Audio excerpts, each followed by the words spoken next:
खूनी कुआं। सीमा गर्मियों की छुट्टियों में अपनी नानी के गांव आई थी। सीमा नानी के घर पहुंचने के बाद अपनी नानी के पैर छूती है और उनसे आशीर्वाद लेती है। तभी उसकी नानी उससे कहती है, इतनी बड़ी हो गई मेरी सीमा, चल जल्दी से हाथ मुंह धो ले, मैं तेरे लिए खाना लगा देती हूँ। भूख लगी होगी ना? हाँ नानी, भूख तो लग रही है मुझे, आपके हाथ के बने हुए पीले दाल और चावल खाने की। कितना टाइम हो गया है मुझे आपके हाथ का बना हुआ दाल चावल खाए हुए। तू तो नौकरी में व्यस्त थी, तो तुझे कहाँ से टाइम मिलेगा अपनी नानी के लिए? और जब इतने टाइम बाद आई है तो ज्यादा टाइम के लिए रुक कर जाएगी तू। हाँ नानी, इस बार पूरे 2 महीने के लिए आई हूँ। सीमा की नानी अंदर जाकर उसके लिए खाना बनाने लगती है। सीमा कमरे में अकेली होती है, तभी उसे किसी औरत के रोने की आवाज सुनाई देती है। वो कभी खिड़की से बाहर झांकती है तो कभी दरवाजे से बाहर झांकती है। उसे समझ में नहीं आ रहा होता है कि आखिर रो कौन रहा है। तभी नानी खाना लेकर आ जाती है।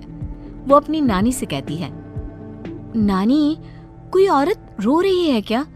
मैं जब से यहाँ आई हूँ तब से मुझे यहाँ किसी औरत की रोने की आवाज आ रही है। हे भगवान, कहीं ये वही तो नहीं? बोलो ना नानी।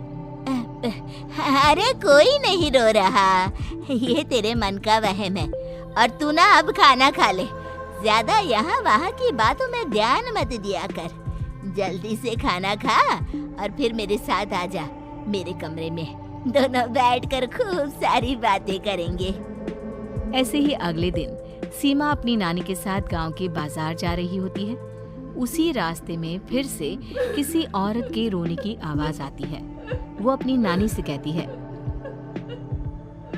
अरे नानी, क्या सच में तुम्हें अभी भी किसी औरत के रोने की आवाज नहीं सुनाई दे रही? मुझे किसी औरत की बहुत बुरी तरीके से रोने और चीखने की आवाजें आ रही है। मैं बहुत परेशान हूँ नानी, आखिर ये कौन है? मुझे लगता है कि सीमा को शहर भेज देना चाहिए, यहाँ रहना उसके लिए ठीक नहीं। नानी बोलो ना, आप चुप क्यों हो जाते हो? सीमा, तू घर चल, मुझे तुझसे बहुत जरूरी बात करनी है। नानी सीमा को घर ले आती है और सीमा से कहती है, सीमा, कल सुबह तू शहर वापस चली जाएगी। अरे अचानक? आखिर क्या बात है नानी, आप मुझे ऐसे जाने को क्यों कह रही हो? मैं बस जो कह रही हूँ उस पर ध्यान दे। तू कल सुबह यहाँ से चली जाएगी, और ये बात मैं कोई मजाक में नहीं बोल रही। तू कल जाएगी तो मतलब जाएगी। अरे नानी, चली जाऊंगी मैं, ठीक है, पर आखिर बात क्या है ये तो बता दो। मम्मी से कोई बात हुई है या फिर मुझसे कोई गलती हुई है जो तुम मुझे अचानक से जाने के लिए बोल रही हो? देख सीमा, रात बहुत हो चुकी है और मुझे इस बारे में कोई बात नहीं करनी। चल, अब चल के मेरे साथ सो जा। सुबह की बस पकड़कर तुझे शहर भी तो जाना है। सीमा को अपनी नानी का ऐसा व्यवहार देखकर बहुत ही अजीब लगता है। उसे कुछ समझ में नहीं आ रहा होता है कि आखिर उसकी नानी उसे अचानक से गांव छोड़कर जाने के लिए क्यों कह रही है। ये सारी बातें सोचते सोचते सीमा की आंख लग जाती है और वो अपनी नानी के साथ सो जाती है। ऐसे ही आधी रात को सीमा को फिर से किसी औरत की रोने की आवाज सुनाई देती है। वो उस औरत की आवाज सुनकर बार बार करवटें बदल रही होती है और तभी उसे सपने में भी एक अजीब सी औरत की परछाई दिखाई देती है, जो इतना चीख चीख कर रो रही होती है कि सीमा डरकर उठ जाती है। वो पूरे पसीने पसीने हो रही होती है। वो अपने आसपास देखती है तो घर में बिल्कुल शांति का माहौल होता है। सीमा घबरा जाती है। वो अपनी नानी को जगाने की कोशिश करती है, मगर उसकी नानी नहीं जगती। सीमा को फिर से उस औरत की रोने की आवाज सुनाई देती है। आखिरकार सीमा अपने आप को रोक नहीं पाती और वो घर का दरवाजा खोलकर बाहर निकलती है। आखिर ये माजरा क्या है? आज तो मैं पता करके रहूंगी। अब आवाज का पीछा करते हुए सीमा आधी रात को गांव के चौपाल के पास बने कुएं के पास पहुंच जाती है, जहां कुएं के चारों ओर बेड़ियां लगी होती हैं। उन बेड़ियों में लगे हुए ताले के साथ एक लाल रंग का कपड़ा और माता रानी का कलावा बंधा होता है। उस कुएं में से सीमा को किसी के रोने की आवाज आती है। सीमा परेशान हो जाती है। इस कुएं में कौन है? कौन है यहाँ? सुनो, कौन है?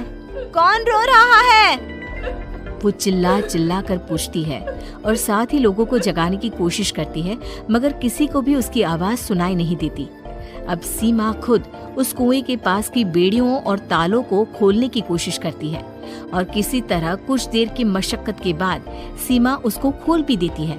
और जैसे ही वो कुआं खोलकर उसके अंदर झांकती है, सीमा उस कुएं में गिर जाती है। इतने में उसकी नानी की नींद भी खुल जाती है और सीमा को पास ना देखकर नानी परेशान हो जाती है।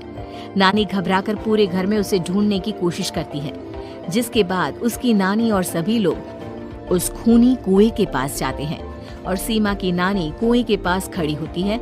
सभी गांव वालों और सीमा की नानी को सीमा के चिल्लाने की आवाज आती है, बचाओ, कोई मुझे बचाओ। मेरी बच्ची, हम आ गए, हम तुझे बचा लेंगे। नानी, मुझे यहाँ बहुत डर लग रहा है। यहाँ इंसान की कटी हुई मुंडिया, हाथ, पैर और कंकाल है और खून भी है। नानी, मुझे डर लग रहा है। आप सब मेरी मदद कीजिए, नहीं तो ये खूनी कुआं मेरी बच्ची को भी खा जाएगा। अरे मुझे तो ये समझ में नहीं आ रहा कि आखिर इस खूनी कुएं को खोला किसने। सालों पहले इसको इतनी मुश्किलों के बाद तांत्रिक बाबा ने बंद किया था। अरे पूरा गांव खूनी कुएं के बारे में अच्छे से जानता है, तो कोई भी जानबूझकर तो ऐसा करेगा नहीं। मतलब किसी ने अनजाने में इसे खोल दिया है भैया। सीमा को इस बारे में मालूम नहीं था और जब से वो यहाँ आई थी तभी से उसे किसी औरत के रोने की आवाज़ें भी सुनाई दे रही थी। कहीं सीमा ने ही तो उसे नहीं खोला। अगर ऐसा है तो फिर सीमा का बचना बहुत मुश्किल है। वहीं कुएं के अंदर सीमा रोते हुए बैठी होती है कि उसे आवाज सुनाई देती है जो कुएं के बाहर खड़े गांव वालों में से किसी को सुनाई नहीं देता। आज सालों के बाद मुझे ताजा खून मिलेगा। तेरा खून पीकर आज मैं अपनी प्यास बुझाऊंगा।